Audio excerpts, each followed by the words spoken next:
But if you guys remember, in 2018, I was not on the right. I was not a conservative. So this is my March for Our Lives video. I was in Orlando. I was working for a leftist organization at the time, and I got to do a speech at the Orlando March for Our Lives in front of thousands of people talking about the disproportionate effect that guns have on the Black community. And I'm going to be cringing all the way through this. I will try to pause and give you commentary if I can, but here we go. My name is Amala Ekpunobi.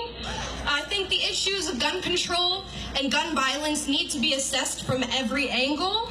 And while I came here today to witness a movement led by young people just like me, I also came to talk about how this issue has a disproportionate effect on the people of color in our communities. Come on, let them know. We need to talk about how gun violence is often a daily occurrence for young Black and brown people in our communities and all over the world. They look no different than me, and they live in neighborhoods no different than my own. We need to talk about how people of color are much more likely to lose their lives staring down the barrel of a gun. I was like, it's, you know, when you're just almost there, but you're not quite there, because that statement is totally true. If you look, homicide is one of the leading causes of death for the Black community, although it's not at the hands of other white people, it's at the hands of other Black people. So you know when you're just almost there, Will, and you're just not quite there. I was just way off base. If I was this seems like I was in the crowd filming your speech, right? And me and my cameraman are like, what is this lady saying? Making fun of you. Yet Will and I did not cross paths on this day. We were just doing our own little things. We did not. Little did we know, we would both be two conservatives running a podcast 3 years later. Killing it. People like the pants in this too, by the way. People like the pants? Yeah, there's a lot of pants. Yeah, they look like window shades. Oh, thank you. They were very cool pants. I do remember these pants. Anyways. And you have full afro? Yeah, full afro. Do you have glasses on? I do have glasses on as well. Oh my goodness, Amala. I was giving you a whole different look. You trying to be the whole leftist, like... you know? No, stop. We all have different phases in our lives, and I can't believe I'm showing this with you guys right now, but we're going to keep watching. Here we go.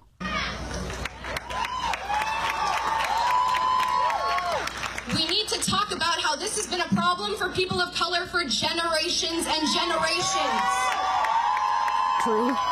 Almost based. And in the case of the Parkland shooting and many before it, we need to talk about how shooters of white backgrounds are referred to as children, former students, mentally ill individuals, and lonely and confused rather than what they actually are, and that is terrorists. Oh my goodness, Amala. I'm over here stress eating. I don't like watching this at all. You're calling us terrorists. I do not like watching this, guys. You have like is your voice like more shrill when you're on the left, because it's kind of like I know your voice sounds worse. Well, I was 3 years younger. Yeah. I was not even 18 years old. I was 17 when this video came out. I'm glad that the left gets experts on the issues to come and speak. Right. 17-year-olds who 17 in a year switched to hard conservative side. Which is the point that I make now, is that like, look at like people like Greta Thunberg. You're making, they prey on people. They do. You're making a whole campaign based around some sort of scientific layout that you have for all of the world, and your representative was Greta Thunberg, who at the time was like 13 or 14. Listen, they prey on young people to come and speak at these rallies, because then older liberals will donate to these causes because they're like, yes, we have young people coming out and showing their support for it, and so they get old people to donate. Well, the young people come on and say, yes, we are so passionate about this. They prey on these young people to come to this kind of stuff. It's evil. It's insidious. And it's also because they can't get, once a kid is of a certain age and can think for themselves, then they can't get them to repeat their BS talking points. Exactly. Right. So they have to get these super young people like Amala. Oh, do you guys want to hear more? Yeah, we got to finish it out. Oh gosh. Okay, here we go. The rate of death by gun homicide for Black and brown people exceeds those among white people in all 50 states. Also true. We need to start to mend this disparity by declaring all gun violence unacceptable and recognizing the fact that this nation's criminal justice system is based on racism and systemic oppression. False. The same system that allowed a police officer to shoot Stephen Clark 20 times in his backyard a few days ago. The same system that sends people of color to prison for 10% longer sentences than white people for the same crime. The same system that mentally evaluated Dylan Roof, a white shooter who took 9 black lives as they prayed, not once, but twice, even though he said many times that he knew exactly what he was doing. This is unacceptable and needs to be addressed, because where is the justice in this system? And where is the justice in this nation's gun control legislation? We need to seize this moment and this power, not only for school safety, but for everyone's safety. We should feel safe wherever we are, whoever we are. And we will march on these streets today, and believe me when I say that we will march to the polls. Oh my goodness. We all need change, and we need it now, not later, now. Oh, that was the end.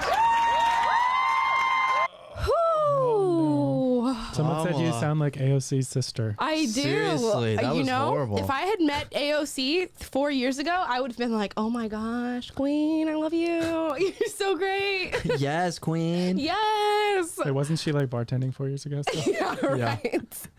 Yeah. Oh, Anyways, my Yeah, pretty sure she goodness. picked up my tab after the March for Our Lives.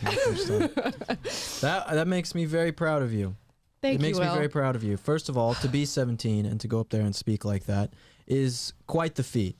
That is quite an impressive Thanks. thing, to be that young and to do that, even if what you said was wrong. Even if what That's I still said was so impressive. stupid. And then it's more impressive to do that and be so adamant about your beliefs and your views to now be where you are, and to be doing this with me and all of the other stuff with PragerU is a very hefty accomplishment.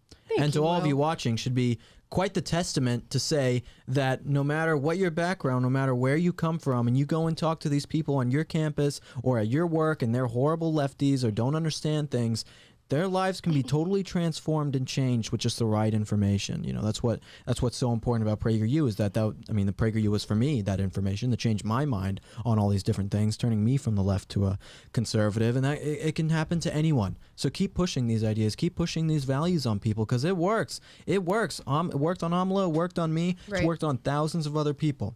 And speaking of the survey results, we got a lot of survey results saying, oh, well, you guys talk so much about all bad news, and you talk so badly about the left. I wish you guys were more positive, this, and that. But you have to understand, that's where we were. Will was also a leftist. He probably wasn't as far left as I was, but we were both No, I wasn't. leftists. I just partied all the time. I thought I was on the left. So it was a lot different. So I was a very adamant leftist. Will was a not so adamant leftist. No. But that is where we were, and we understand that, and that's why we come here and we talk about it, and we talk about it so often. And sometimes we aren't so nice to the people who are on the left, especially the people who are older and know what they're doing and know that they are taking advantage of people by shouting falsehoods. And we have to be that adamant about that, because that is what got through to me. I found conservatives online. I found PragerU. I found videos where people were challenging my belief sets, and they were challenging them very strongly. They were not backing down. I found people like Larry Elder. I found people like Tom Sowell. I found people like Michael Knowles, and I watched them over and over and over and over and over. And that's what we want to be for people out there who are in the same position that Will and I are in. We're in. We're in. Yeah.